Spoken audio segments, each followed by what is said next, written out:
The station hummed with life. Thousands of beings from across the galaxy moved through its corridors, stood at her post in the communications bay, watching the endless stream of data flowing across her screens. She had been working here for 5 years now, ever since she left Earth to join the Galactic Coalition. Earth, humanity's home world, the planet everyone called a death world. Remembered the first time she heard that term. It was during her training. An instructor, a tall being with blue skin and 4 arms, had explained it carefully. Death worlds were rare. They were planets where everything tried to kill you. The gravity was too strong. The weather was too violent. The animals were too dangerous. Most species could never survive on such places. But humans did. Humans were born there. The other species looked at humans differently because of this. They saw humans as strong, as dangerous, as something to fear. Never felt dangerous. She was just a communications officer. She processed messages and managed data streams. Nothing special. But there was one human name that everyone knew. One name that made even the largest warriors go quiet. Had heard the stories. Everyone had. They said he fought at the Battle of Crimson Nebula. They said he held a doorway alone against an entire enemy unit. They said he walked through fire and pulled dying soldiers from exploding ships. They said he was death itself wearing human skin. Had never met him. She hoped she never would. People like that lived in a different world than people like her. Her screen blinked. An incoming message, personal channel. Frowned. Personal messages were rare out here. She opened it. Her heart stopped. It was from her cousin. Was working on a mining colony at the edge of Coalition space. They talked every few weeks, just quick messages to stay connected. But this message was different. If you get this, I need help. Raiders came. Syndicate. They have us locked in the habitat modules. They want the colony's resource codes. If the Coalition doesn't pay, they said they'll start killing people. Please, I'm scared. The message was 3 hours old. His hands shook. She immediately sent the message to the command deck. They needed to respond. They needed to send help. This was what the Coalition did. They protected their people. An hour passed, then 2. Finally, a response came back. Not from the command deck, from administration. Request. The Syndicate operates in a gray zone of Coalition law. Direct military action would violate treaty agreements with several neutral systems. Diplomatic channels are being explored. Estimated resolution time, 4 to 6 days. 4 to 6 days. Didn't have 4 to 6 days. Read the message again, then again. The words didn't change. The Coalition wasn't coming. They would talk and negotiate and file reports while people died. She stood up from her station. Her supervisor looked over. "Officer, your shift isn't over." "I need to take personal time," said. Her voice sounded strange, distant. "Now we're in the middle of personal emergency, family crisis. I'm invoking Article 12. The supervisor's expression changed. Article 12 allowed for immediate leave in cases of family emergencies. It was rarely used. It couldn't be. Approved. Report back in 48 hours. Left the communications bay. She walked through the station corridors without seeing them. Her mind was racing. The Coalition wouldn't help, but someone had to. She thought about the stories. About the mercenaries who operated in the dark spaces between laws, about the soldiers who fought for money instead of flags, about humans who made the galaxy afraid. She found herself in the lower levels of the station. This was where the unofficial business happened, where traders sold things that weren't quite legal, where information flowed for the right price. Approached a terminal in a dark corner. These terminals weren't monitored. They connected to networks the Coalition pretended didn't exist. She accessed the mercenary boards. There were hundreds of listings. Soldiers for hire, protection services, retrieval specialists. The prices were enormous, more than could ever afford. But she had savings, 5 years of careful living. She had been saving for a ship of her own someday, for independence. None of that mattered now. She posted a request. Mining colony, hostage situation, syndicate, immediate response needed. She listed everything she had saved, every credit. Then she waited. 10 minutes passed, nothing. 20 minutes, still nothing. She started to lose hope. Maybe no one would take the job, maybe it was too dangerous, maybe. A response appeared. Simple, direct, just 3 words and a name. Coordinates received, coming. The signature. Stared at the screen. She read it 5 times to make sure she wasn't imagining it. The name everyone feared. The human everyone spoke about in whispers. He had responded to her. She sent back the colony's location. Added every detail she knew about the layout, the raiders, the situation. Another response came within seconds. Meet me at docking bay 17 in 2 hours. Come alone. His hands were shaking again, but this time it wasn't from fear, it was from something else. Hope, maybe, or determination. She went back to her quarters.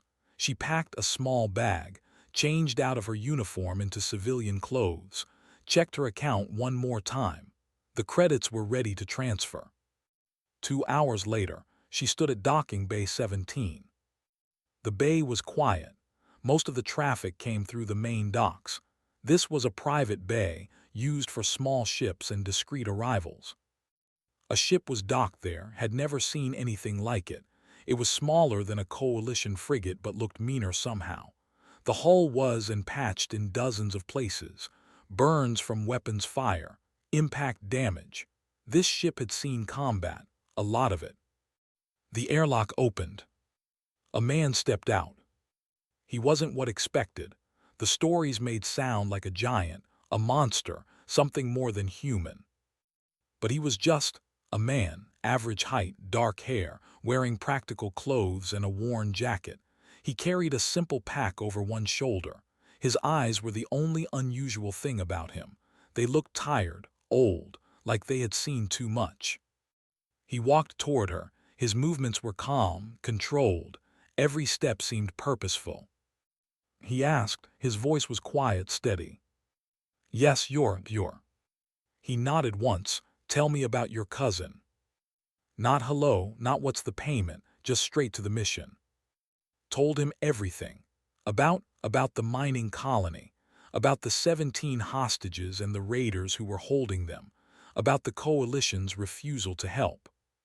Listened without interrupting. He didn't take notes. He just listened, his tired eyes focused on her face. When she finished, he was quiet for a long moment. The colony has 3 habitat modules and 1 processing center, he finally said. The raiders will have the hostages in the habitats, probably Module 2. It has the best defensive position. They'll have guards at every entrance. Maybe 8 to 10 raiders total, professional crew. Blinked, how do you know all that? Standard tactics, they're predictable. He looked at her directly. I can get your cousin out, but I need something from you. The payment, yes, I have. Not money, a favor.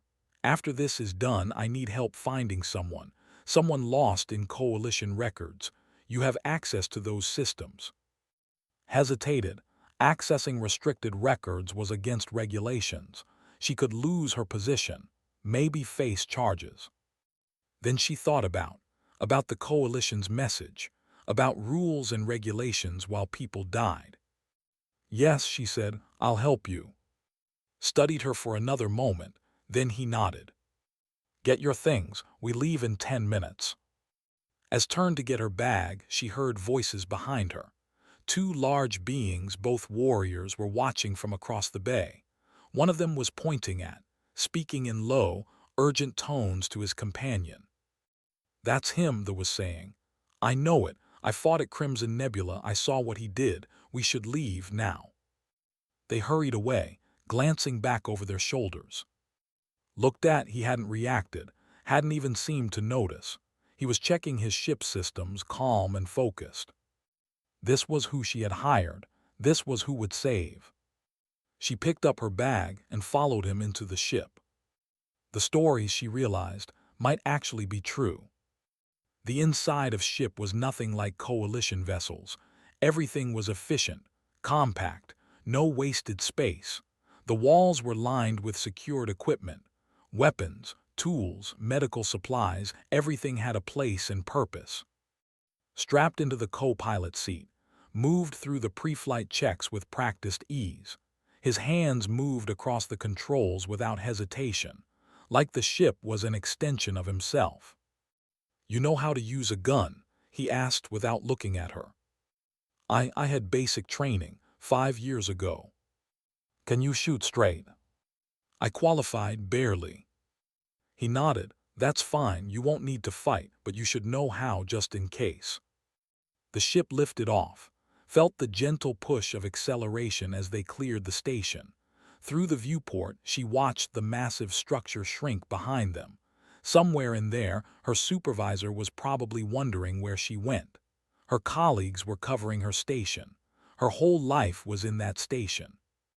And she was leaving it behind to fly into danger with a stranger. "How long to reach the colony?" she asked. 18 hours. This ship is faster than it looks." Silence fell between them. Didn't know what to say. How did you talk to someone like this? Someone whose name made warriors flee. Broke the silence first. "Tell me about your cousin." "She's a geologist, specialist in mineral surveying.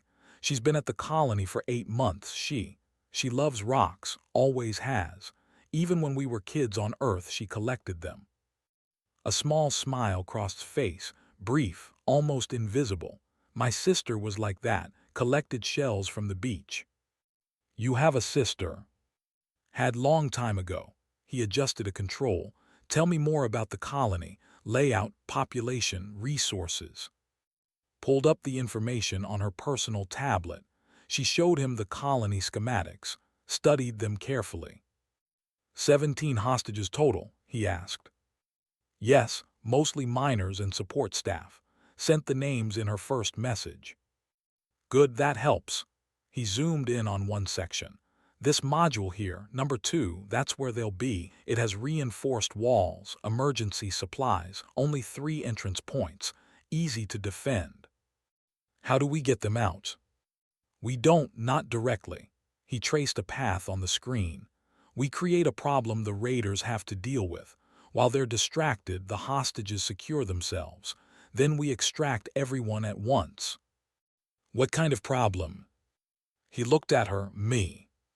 Before could ask more, an alert chimed. "Incoming communication request." The ID was flagged as mercenary network. Accepted it, a face appeared on screen. Reptilian features, sharp teeth. The being said, his voice carried an edge of something, fear, respect, both. "I heard you were at Station 7, took a job." "That's right. I needed to speak with you." Looked uncomfortable. "About Crimson Nebula, about what happened there." His expression didn't change. "You survived, that's what matters."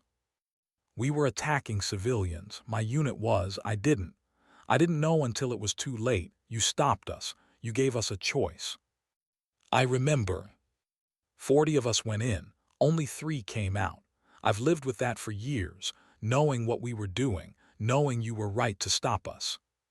You made the right choice, you retreated. You lived, that took courage." The eyes glistened. "I wanted to thank you and to warn you, on that colony. They're professional, not like my old unit. They won't retreat." "I know. Be careful, please." Paused. "The galaxy needs people like you, even if we're afraid of you." The communication ended. Stared at the blank screen. Then that's what happened. At Crimson Nebula, you fought 40 soldiers alone. It wasn't a fight, it was a door, a hallway, a very narrow space. He checked their course. They had to come at me in small groups, that made it manageable. Manageable, you held them off for hours. 6 hours, until the evacuation was complete. How is that even possible?" Was quiet for a moment. When he spoke, his voice was soft. "You do what needs doing, that's all. The civilians needed time. I had a door I could defend, so I defended it. But 40 soldiers. 37, 3 chose to leave, was one of them. He glanced at her.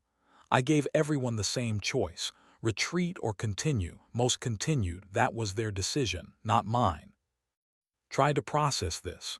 The stories made it sound like was some kind of unstoppable warrior, a killing machine. But hearing him talk about it, he made it sound simple, necessary, like he had just done a job that needed doing. Why do you do this? She asked. The mercenary work. I'm looking for someone. The person you want me to help find. He nodded. Who are they? Someone important, someone the coalition took from me. His hands tightened slightly on the controls. I've been searching for 5 years, following leads, taking jobs that bring me to the right places. Maybe this time I'll find a real clue. Is that why you took my job, the favor? Partly. Also because your cousin doesn't deserve to die while bureaucrats file reports. They flew in silence for a while, watched the stars stream past. She thought about words, about choices, about doing what needed doing. Can I ask you something? She said. Yes. Why does everyone fear you? You don't seem like a monster. Actually smiled at that, still small, still brief. I'm not a monster, I'm just a human who knows how to fight. That scares people. Because you're from a death world. Partly, but it's more than that. He adjusted their heading slightly. Most species in the galaxy evolved on safe worlds, worlds with gentle weather, calm environments. They developed intelligence and society without constant danger. That shaped how they think, how they fight. And humans. Humans evolved surrounded by danger. Every animal on Earth was a threat. The weather could kill you. The environment itself was hostile. We learned to be persistent, patient. We learned to hunt creatures stronger and faster than us by outlasting them. We learned to see patterns, to plan, to never give up. That doesn't sound so scary. It is when you're fighting against it. He looked at her. Most species fight in direct confrontation. They rely on strength or numbers or technology. Humans fight differently. We adapt. We find weaknesses. We keep coming back. You can't intimidate a human into giving up.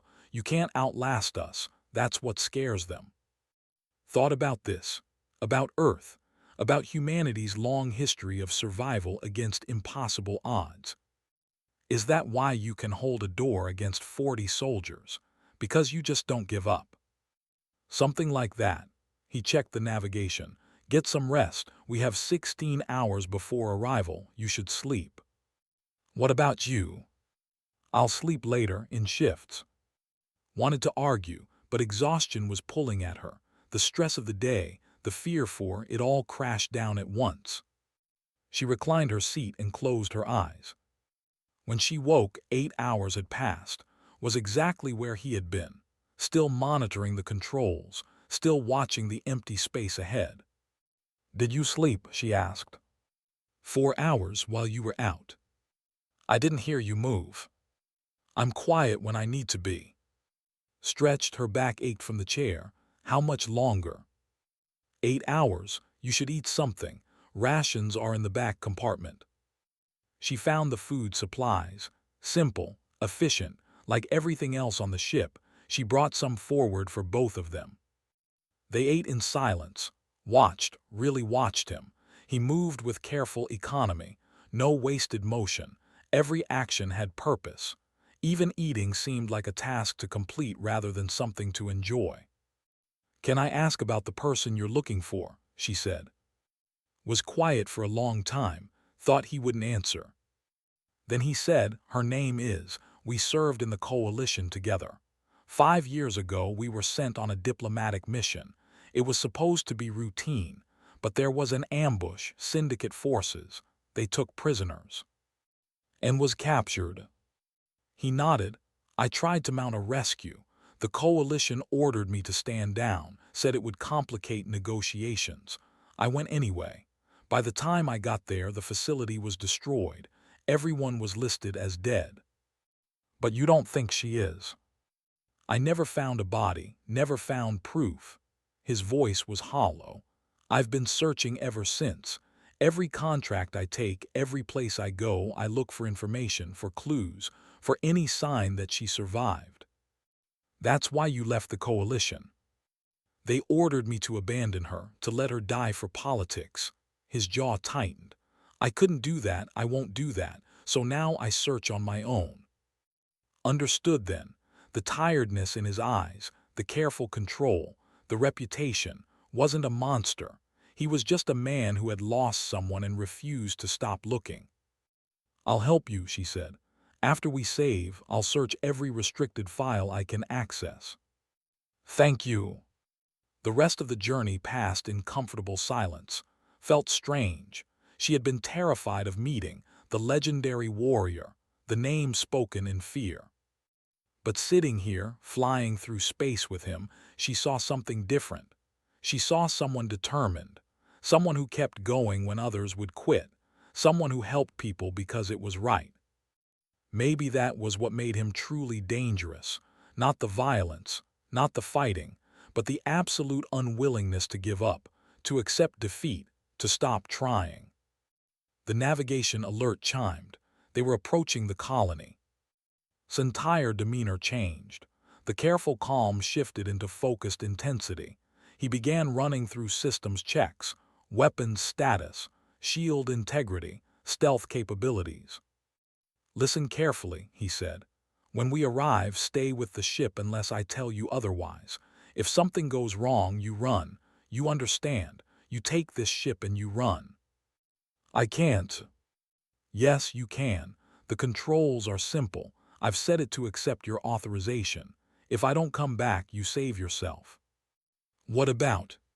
He looked at her, those tired eyes now sharp as steel. I'll get her out, I promise, but I need to know you'll survive if things go bad. That's the deal. Swallowed nodded. Good, he said. Now let's go save your cousin. The mining colony hung in space like a broken toy. 3 habitat modules connected to a central processing center. Dim lights flickered across the structures. Normal operations had stopped. The raiders were in control. Brought his ship in slowly, very slowly, using the asteroid field around the colony as cover. His hands moved across the stealth system controls. They won't see us on scanners, he said. Human military technology. The coalition still doesn't understand how it works. Watch the colony grow larger in the viewport. Somewhere in there was trapped, scared, maybe hurt. The thought made her stomach tight. What's the plan? She asked. First I scout. I need to see their positions, count their numbers, understand their routine. He brought the ship to rest behind a large asteroid. That takes time, maybe several hours. Hours, but rushing gets people killed, including the hostages. He stood up, checking his equipment. Patience wins fights, not speed. He wore simple dark clothing. No armor, no obvious weapons, just a small pack on his back and a knife on his belt. That was it. That's all you're taking? Asked. It's all I need. Armor is heavy, slows you down, makes noise. This is a stealth operation. But if they see you? They won't. He moved to the airlock. Remember, stay with the ship. If I'm not back in 12 hours, you leave. No arguments. 12 hours. Scout, plan, and execute. That's my timeline. He paused at the door. Your cousin will be fine, I promise. Then he was gone. Watched through the ship's external cameras. Moved through space using a small thruster pack. He moved slowly, carefully. Not in a straight line to the colony, but an indirect path that used the asteroids as cover. She lost sight of him after 2 minutes. The waiting was terrible. She tried to distract herself, checked the ship's systems, monitored the communications bands. The raiders were using encrypted channels, but she could detect the traffic. They were talking to someone off-site, probably their boss, demanding the ransom payment. 1 hour passed, then 2, then 3. His personal tablet blinked. A message from just coordinates and a simple note. In position, beginning surveillance. 4 more hours crawled by. Watched the colony on long-range sensors. Nothing seemed to be happening. The raiders were in control. The hostages were secured. Everything was static. Another message. 15 raiders, 5 on patrol, 10 at hostage location, all in Module 2 as expected, planning extraction route. 15, not 8 to 10 like he had estimated, almost double. Felt cold. 15 professional soldiers against one man. This was impossible. This was suicide. But's next message was calm. Numbers don't matter in confined spaces. Proceed as planned. 2 more hours passed. Then ready, beginning operation in 10 minutes. Stay alert. His hands shook. She pulled up the colony's external camera feeds. She had access through her coalition credentials. The raiders hadn't locked them down yet. Sloppy. She watched, waiting. 9 minutes passed. On screen, one of the patrol raiders in the outer corridor suddenly stopped. He touched his helmet, seemed to be listening to something. Then he started running toward the cargo bay. Then another raider, then another, all moving in the same direction. "What's happening?" whispered to herself. She switched camera views to the cargo bay. Was standing in the middle of the open space, just standing there, arms at his sides, no weapon visible. The raiders were converging on him from 3 directions. What was he doing? This wasn't stealth. This wasn't careful planning. He was just presenting himself as a target. The first raider reached him, weapon raised, shouting something. Moved. What happened next was almost too fast to follow. He wasn't where he had been standing. He was beside the raider. His hand struck once. The raider fell, had his weapon before the body hit the ground. 2 more raiders came through the door, threw something, a piece of equipment from the cargo bay. It struck one of them in the helmet, cracking the faceplate. The raider stumbled back, gasping. The atmosphere in the cargo bay was thin. A cracked helmet was a death sentence. The other raider fired. Plasma bolts tore through the space where had been standing, but he was already moving, using the cargo containers as cover. The raider followed, weapon tracking. Came out from behind a different container. He had a metal bar in his hands. He threw it like a spear. It struck the raider's weapon, knocking it aside. Then was there, moving in close, 3 quick strikes. The raider went down. More raiders poured into the cargo bay. 7, 8, 9, all converging on the human. But the cargo bay was full of equipment, containers, machinery, obstacles. They couldn't all attack at once. They had to come in small groups, through narrow passages between the equipment. Use this. He moved constantly, never staying in one place, using the environment as a weapon. A plasma welder became a flamethrower. A cargo crane became a barrier. A shipping container became a trap, sealed with raiders inside. Watched in amazement and horror. This wasn't a fight, it was something else. A dance, a hunt. Wasn't trying to win through strength. He was making the environment itself fight for him. The raiders tried to coordinate, tried to surround him, but in the confined space their numbers worked against them. They blocked each other's lines of fire, got in each other's way, exploited every mistake, every hesitation. 10 minutes, that's how long it took. 10 minutes of brutal, efficient violence. 14 raiders were down, dead or unconscious, couldn't tell. The cargo bay was a disaster, but was still standing. He touched his ear, speaking into a communicator. His tablet chimed with a message. 14 down. 1 left inside with hostages. Moving to Module 2. Start your distraction in 60 seconds. Distraction? What distraction? Another message appeared. Instructions. Detailed. Clear. Was supposed to hack the colony's external communication array. Make it look like a coalition rescue team was approaching. The last raider would panic, would try to contact his backup, would be distracted. His hands flew across her controls. She knew communication systems. This was what she did. She crafted a false signal, made it look like 3 coalition ships were in approach vector, heavy military signatures, rescue team protocols. She broadcast it directly at the colony. Through the cameras, she saw the last raider in Module 2 suddenly react. He grabbed a communicator, started shouting, looking panicked. Appeared in the doorway. The raider spun, raised his weapon. Too late.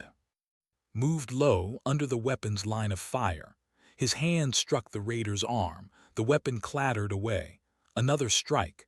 The raider stumbled, caught him in a hold, pressing a pressure point on his neck. The raider went limp. It was over. Watched carefully lower the unconscious raider to the floor. Then he turned to the secured door where the hostages were held. "It's safe," he called out. His voice was calm, gentle, like he hadn't just fought 15 armed soldiers alone. "You can come out now. The raiders are neutralized." The door slid open slowly. Hostages emerged, frightened, confused, counted them through the camera. 17, all present, all alive.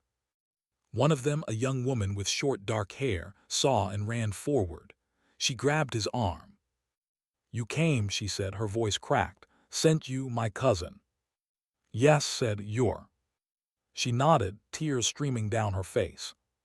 "You're safe now. All of you, stay here for a moment. I need to secure the area." He moved through Module 2 quickly, checking every room, every corner, making sure no raiders were hiding. It took him 15 minutes. Then he returned to the hostages. "Can everyone walk?" he asked. "Anyone injured?" One man had a broken arm.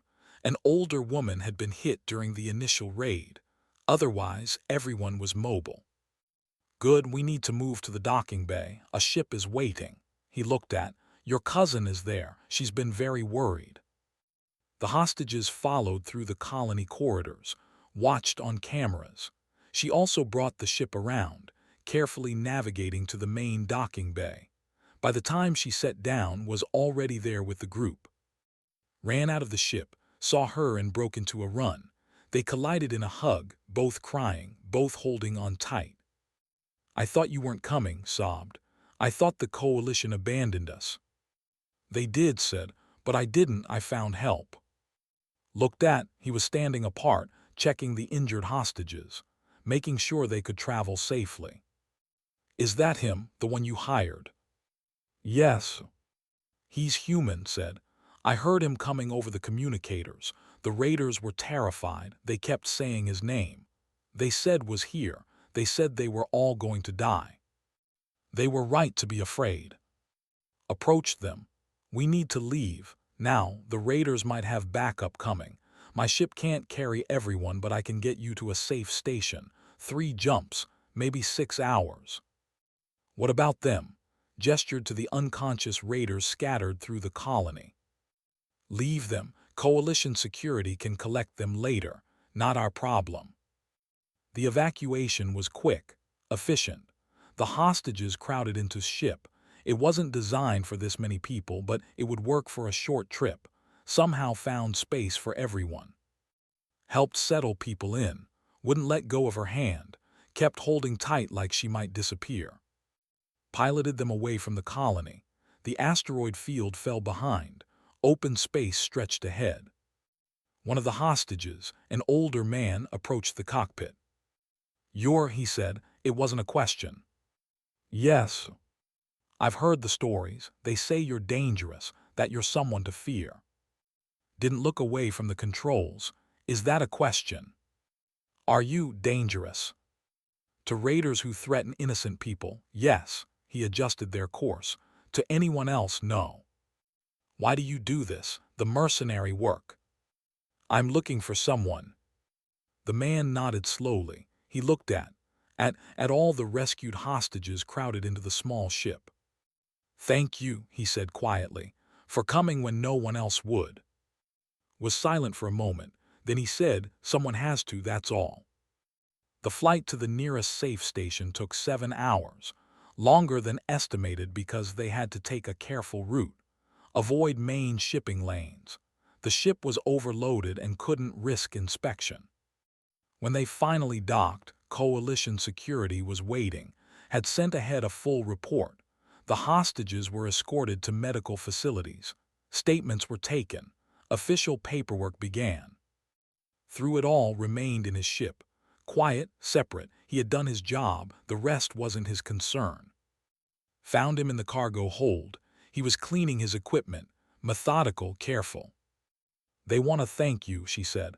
"The hostages, they're asking for you." "No need. I did what I was hired to do." "You did more than that. You saved 17 lives." He looked at her. "And now you owe me a favor, time to pay it." Nodded. She had promised. She would help him search. "Tell me about," she said. "Tell me everything you know. I'll start looking tonight."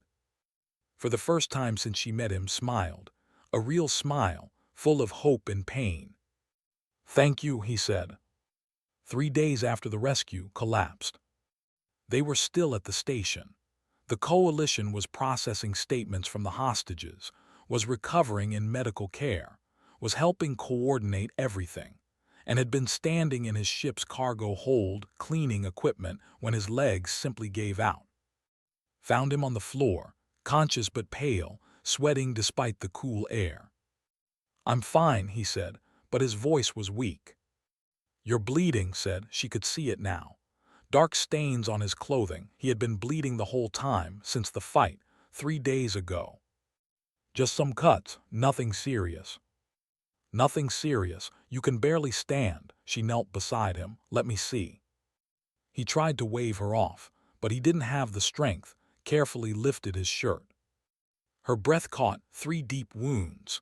Plasma burns on his side and back, a knife wound on his ribs, all of them poorly bandaged, all of them infected. "You've been walking around like this for 3 days." "Had to make sure everyone was safe first. My injuries could wait." "You idiot, these need real medical care." She pulled out her communicator to call for help. "No," his hand caught her wrist, weak but insistent. "No Coalition doctors, they'll ask questions, run tests. I can't risk that." "Risk what? You need help." "I heal differently than other species. Faster. If they study me too closely, they'll want to know why. They'll want samples, tests. I've seen it happen to other humans." Looked at the wounds again. They should have killed him, would have killed most species. But he was still alive, still moving. The stories about humans being durable weren't exaggerations. "Fine, no Coalition doctors, but I'm treating these wounds myself, and you're going to lie still and let me." She gathered medical supplies from the ship's well-stocked kit, had everything she needed, good antiseptics, surgical thread, regeneration gel. He had clearly treated his own wounds before. As she worked, cleaning and stitching, gritted his teeth but didn't cry out. The pain must have been intense, but he stayed quiet, controlled. "Where did you learn this?" she asked, trying to distract him. "Military training, field medicine. When you work alone, you need to patch yourself up. This is more than field medicine. These wounds are serious." "I've had worse." She didn't doubt it. His body was covered in scars, old injuries. Some looked like burns, others like blade marks. This man had been hurt many times and kept going. It took her 2 hours to treat everything properly. When she finished, his breathing had steadied. Color was returning to his face. "You need to rest," she said. "Real rest, at least a week." "I've rested 3 days already." 3 days bleeding and infected, that doesn't count. She stood up. "I'm serious. You push yourself too hard." "I'm looking for someone. I can't stop." "We'll still be there after you heal. Dead men don't rescue anyone." That made him pause. He nodded slowly. "Maybe you're right." Over the next week took care of him. Brought food, changed bandages, made sure he actually rested. It felt strange. This legendary warrior, the man who fought 15 raiders alone, was now lying in a ship's bunk, recovering like anyone else would. They talked during those days. Long conversations, told her about his past, about growing up on Earth, about joining the Coalition military, about meeting. "We were partners," he said. Assigned to the same unit, she was smart, strategic, could see patterns in chaos. I was better at direct action. We balanced each other. "Were you together?" asked carefully. "Yes, against regulations, but yes, we kept it quiet, didn't want to be separated." His voice grew distant. 5 years we served together, perfect record, never failed a mission. Then they sent us to negotiate with a frontier colony, routine diplomacy. What went wrong? Everything. The syndicate had informants in the coalition. They knew we were coming, ambushed our ship, killed most of our escort, and I were captured. He was quiet for a long moment, waited. They separated us immediately, put me in one cell block, her in another. I could hear her voice sometimes through the walls. She kept saying my name, telling me to hold on. "How did you escape?" "I didn't, not at first. I tried, got out of my cell, started fighting through the facility. But there were too many guards, they pushed me back, locked down everything. I thought we would both die there." "But you're here, you survived." Coalition forces staged a raid. 3 days after capture, pure luck. The syndicate facility was in their target area for another operation. They broke through the defenses, found me, extracted me before the building collapsed. And they said she was in the other wing, the wing that collapsed. They said no one survived, listed her as killed in action. His hands clenched. But I never saw a body, never got confirmation. And the coalition refused to let me search, said it was too dangerous, told me to accept it and move on. "So you left?" "So I left, started searching on my own. Every contract I take, I look for information about that facility, about syndicate prisoner transfers, about anything that might lead to her." Understood now. The tiredness in his eyes, the relentless determination. He had been searching for 5 years, never stopping, never giving up. "I'll help you," she said. "I promised I would. Let me access the records tonight." That evening, after making sure was resting, returned to the station. She went to a secure terminal in the communications center, used her clearance to access coalition databases. She started with the obvious searches. Human female, coalition officer, captured 5 years ago. The file came up immediately, listed as killed in action. Case closed, but kept digging. She found the mission reports, the raid details, the casualty lists. Everything looked normal, standard procedure, nothing unusual. But had worked with coalition systems for 5 years. She knew how to spot inconsistencies, and there were inconsistencies here. The prisoner manifest didn't match the casualty list. 3 prisoners were listed as captured at the facility, but only 2 bodies were recovered. 1 body was missing. The reports glossed over this, called it likely destroyed in the facility collapse. Likely not confirmed. Dug deeper, found the classified annexes, the parts of reports that regular officers couldn't see. She was pushing her clearance to its limits. If anyone noticed, she could face serious consequences. But she kept going. In the classified section, she found something. A transfer order, dated 2 days after the raid. 3 prisoners transferred to a medical research facility for evaluation and treatment of death world exposure effects. 3 prisoners, but the official report said everyone died. Her heart raced. She traced the transfer order, found the receiving facility. It was listed as Medical Research Station 7, a coalition black site run by an admiral named. She pulled up information on. His record was mostly classified, but what little she could see made her stomach turn. He specialized in research, studying how different species adapted to extreme conditions. Studying humans. Everything she could find, encrypted it, stored it on a secure drive. Then she carefully erased her search history, made it look like she had only been doing routine administrative work. She returned to ship. He was awake, sitting up, looking stronger already. Human healing was remarkable. "I found something," she said. He was on his feet immediately. "What?" wasn't killed in the facility collapse. She was transferred along with two other prisoners, pulled up the data on her tablet, to a black site for research. His face went pale, then red. Rage flashed across his features, pure, intense fury, but he controlled it, forced it down. A black site, he said quietly. They were experimenting on her. Yes, I'm sorry. Don't be sorry, this is good. This means she might still be alive. He grabbed the tablet, reading through the information. Medical Research Station 7, operated by Admiral, current status, officially decommissioned 3 years ago. Officially. Black sites don't just close, they relocate. He looked at her. Can you find where it relocated to?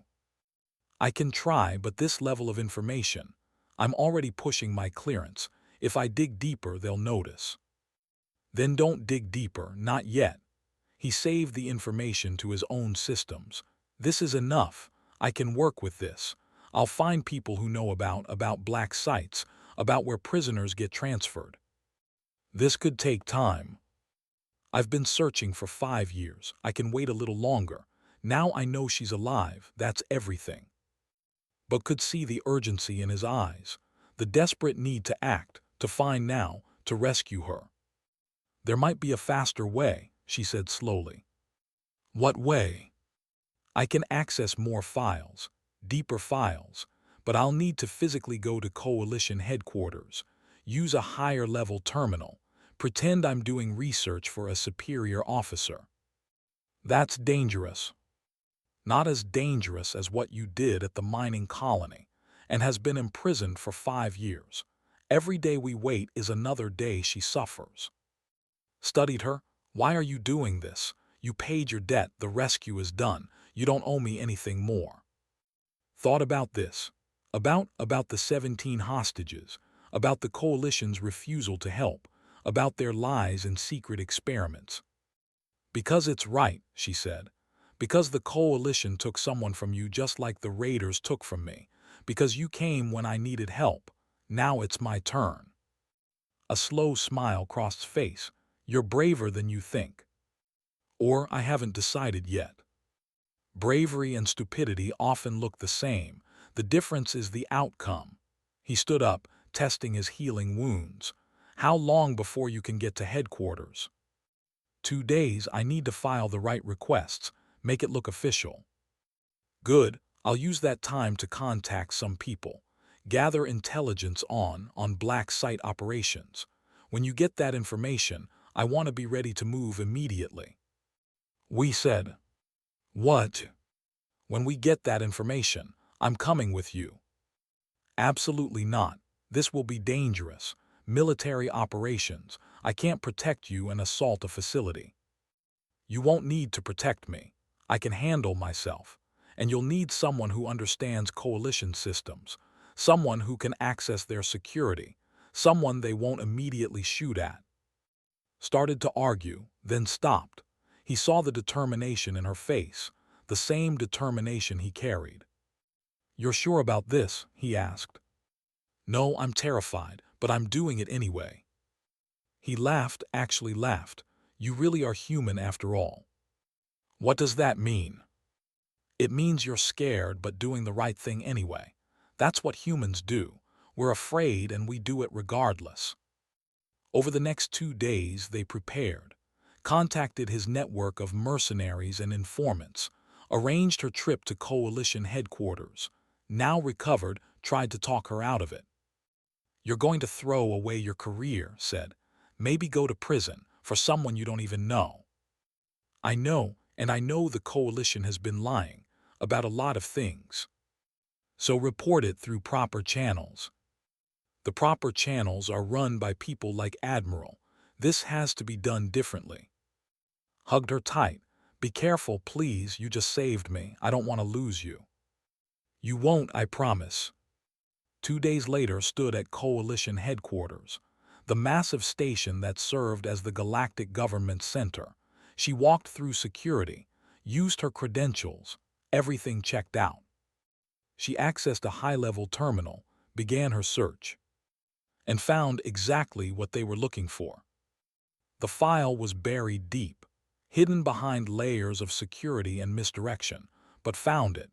Medical Research Station 7 hadn't been decommissioned. It had been relocated to an asteroid facility in the system, still operational, still running experiments.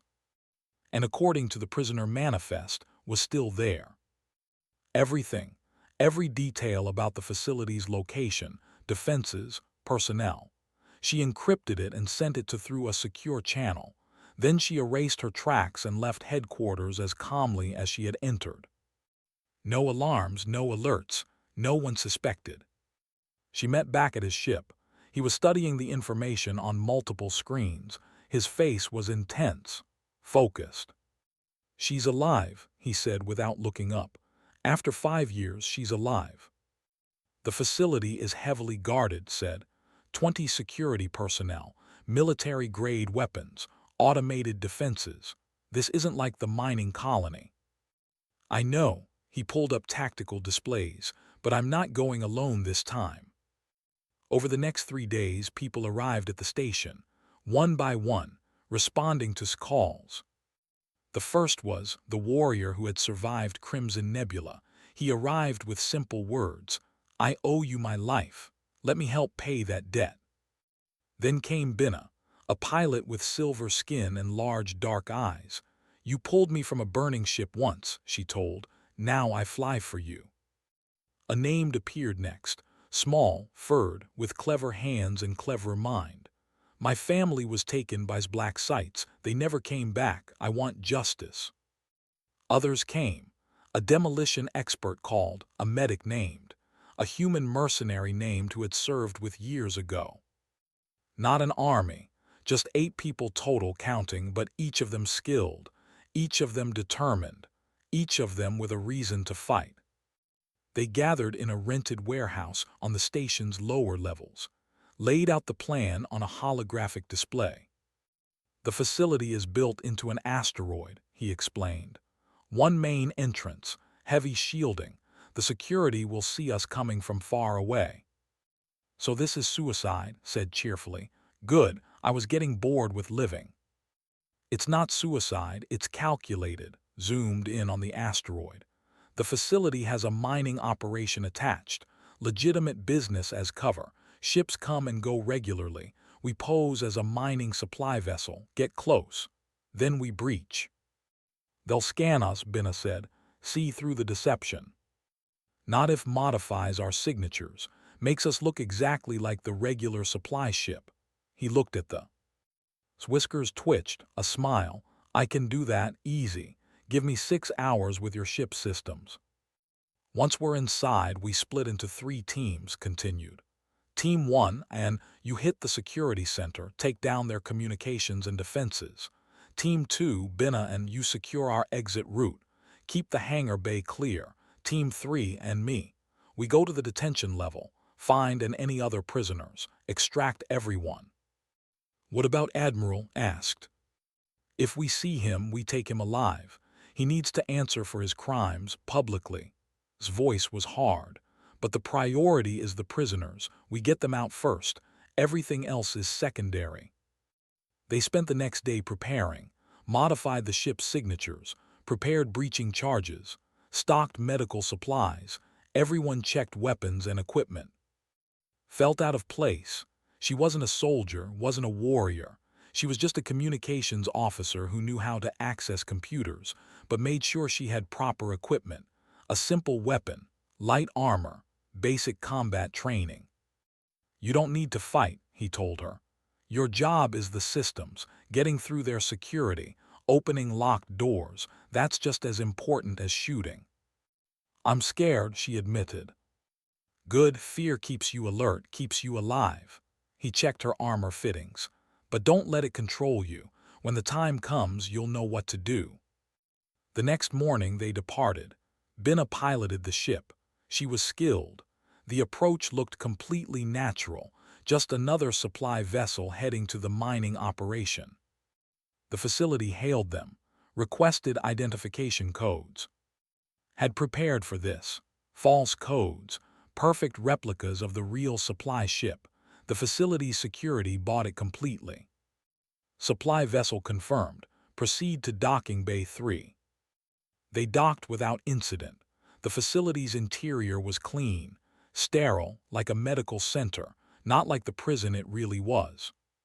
Security personnel were waiting at the bay, just 2 of them, standard procedure for supply ships. Walk down the ramp first, calm, professional, playing the part of a supply captain. Delivery manifest, one guard asked. Right here, handed over a. The guard studied it, frowned. This doesn't match our orders. Doesn't it? Moved, fast, precise. The guard was unconscious before he could call for help, took down the other one just as quickly. Go, said. The team split up, moving fast, and headed for the security center.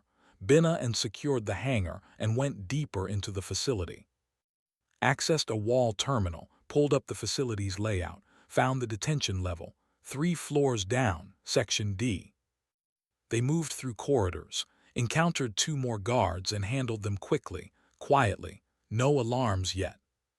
The facility's intercom crackled. Voice, security center secured. I'm locking down their communications. They can't call for help. Good, responded.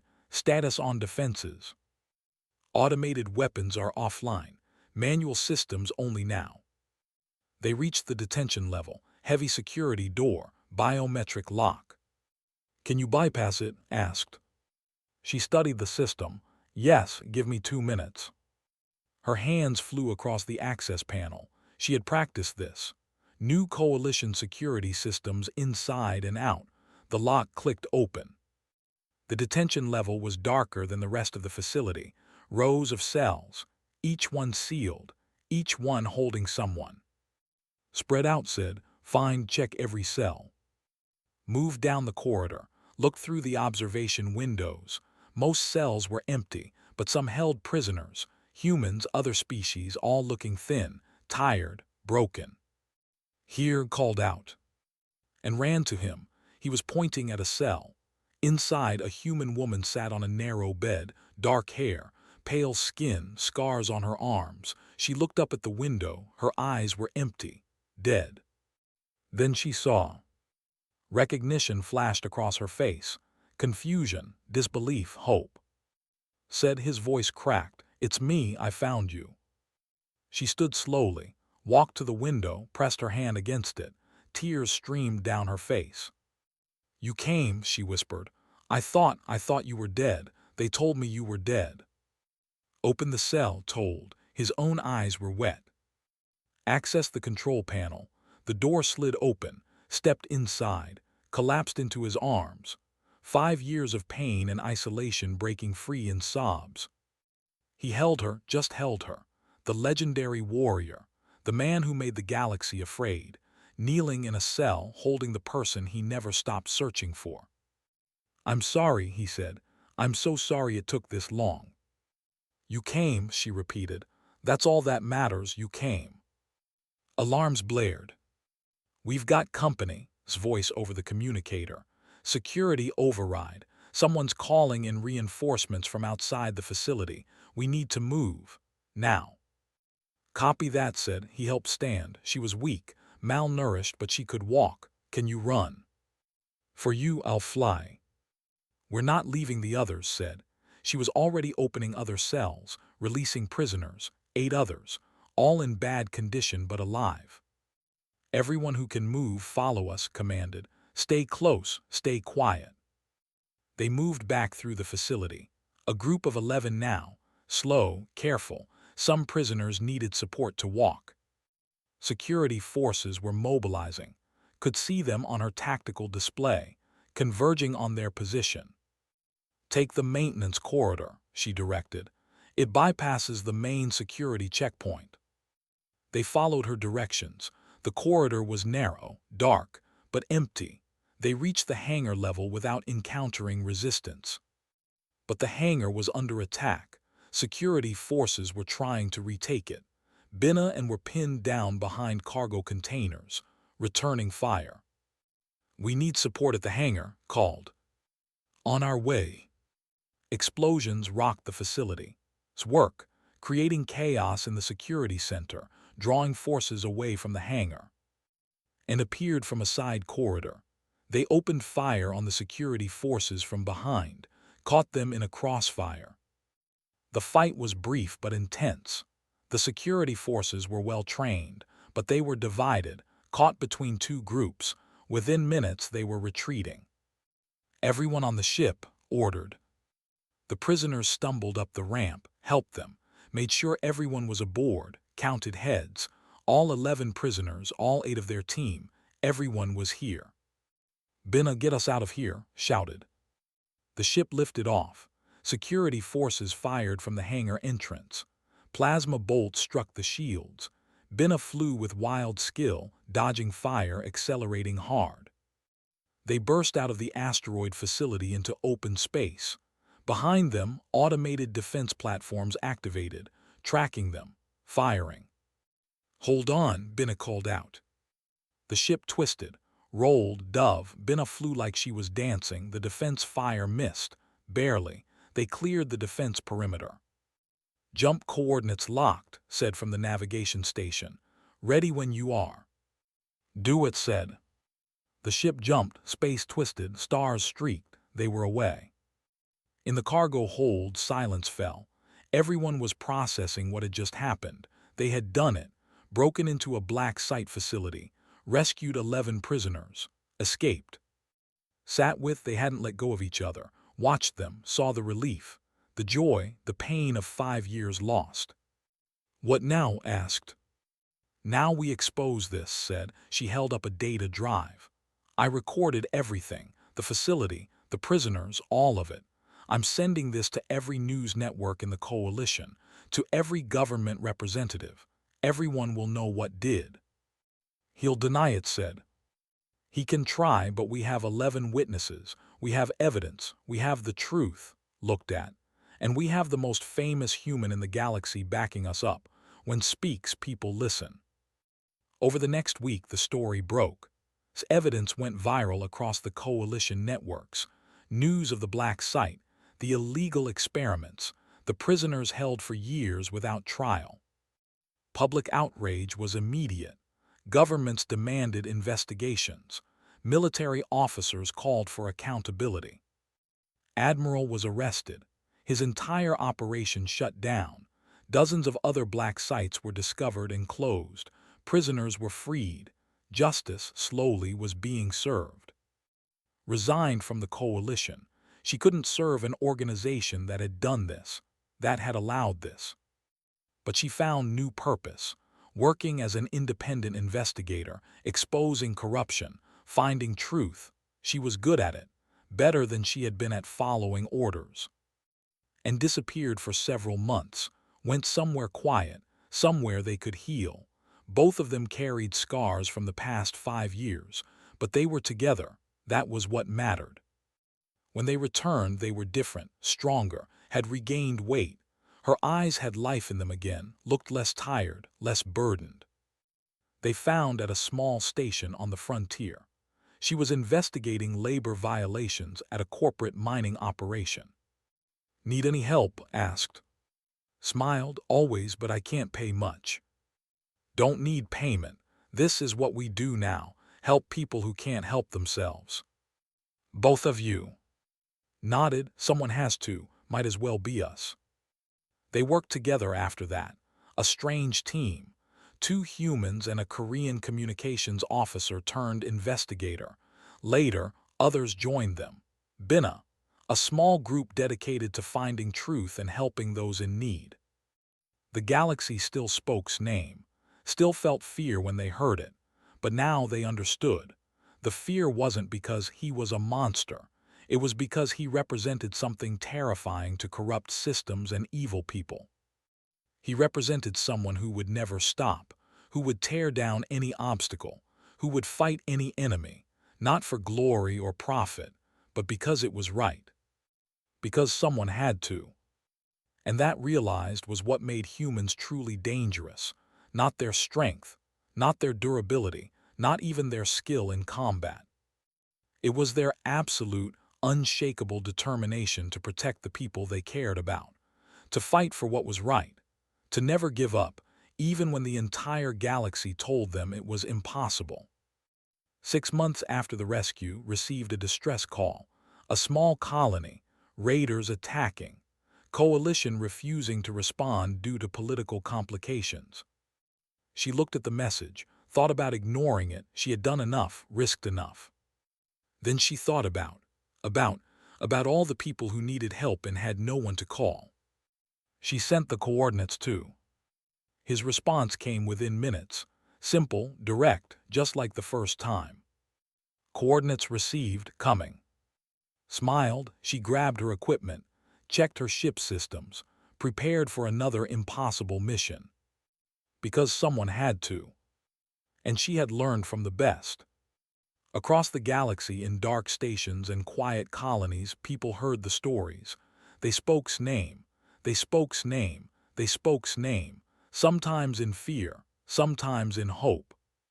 But always with understanding. These were the humans, the ones from the death world, the ones who didn't give up, the ones who came when no one else would. And that made all the difference.